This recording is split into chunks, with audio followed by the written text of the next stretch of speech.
मुरमुरे पचायला हलके असतात आणि ॲसिडिटी पण होत नाही. तर चला आज आपण मुरमुऱ्याचा चिवडा बनवूया. त्यासाठी लागणारं साहित्य आहे, एक डबा मुरमुरे आहे, फुटाण्याची डाळ आहे, फुटाणेच आहे 1 वाटी, शेंगदाणे 1 वाटी, मोहरी, जिरं, धना जिरा पावडर, हळद, तिखट, मीठ आणि चवीनुसार साखर, लसण अद्रकची पेस्ट, चाट मसाला आहे आणि कढीपत्ता. तर चला आपण आता मुरमुऱ्याचा चिवडा करूया. तेल तापलेलं आहे, त्यामध्ये 1 चमच मोहरी टाकूया. छान तळतळू द्यायचं.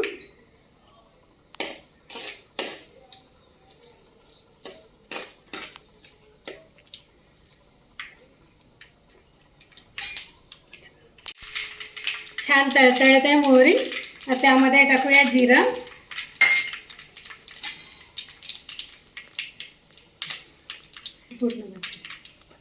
मध्ये टाकूया कढीपत्ता. कढीपत्ता जास्तच टाकते, छान वाटते. छान कडक होऊ देऊ कढीपत्ता. आणि प्रवासात असा चिवडा हलका पचायला मस्त, प्रवासात न्यायला खूप छान राहते.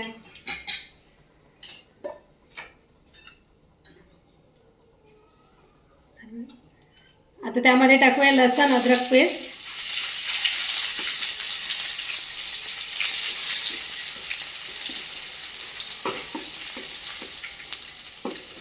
हे छान झाल्यानंतर हळद,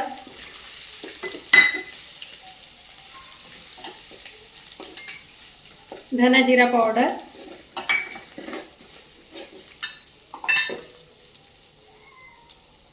थोडी चवीनुसार पिठी साखर आणि मीठ. हे थोडंसं छान कडक होऊ देते.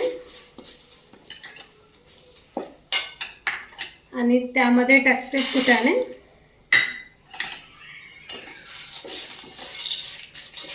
आणि तिखट. वरून टाकत आहे, जळते म्हणून. 1 चमच चाट मसाला. हा मसाला छान होऊ देते.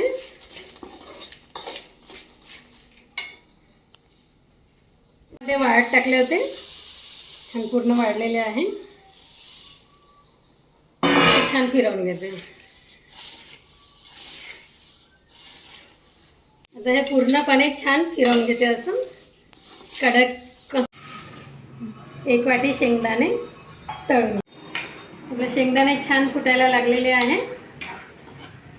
तर आता हे शेंगदाणे काढून घेते. तर हे शेंगदाणे आपले झालेले आहे. हे शेंगदाणे काढूया आणि याच्यावरती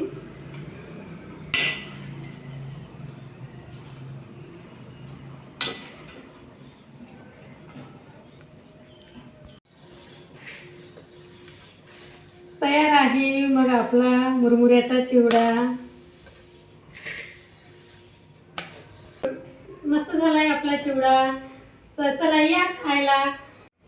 तयार आहे मग आपल्या मुरमुऱ्याचा चिवडा. मस्त झाला आहे, कडक. टेस्ट करून पाहते.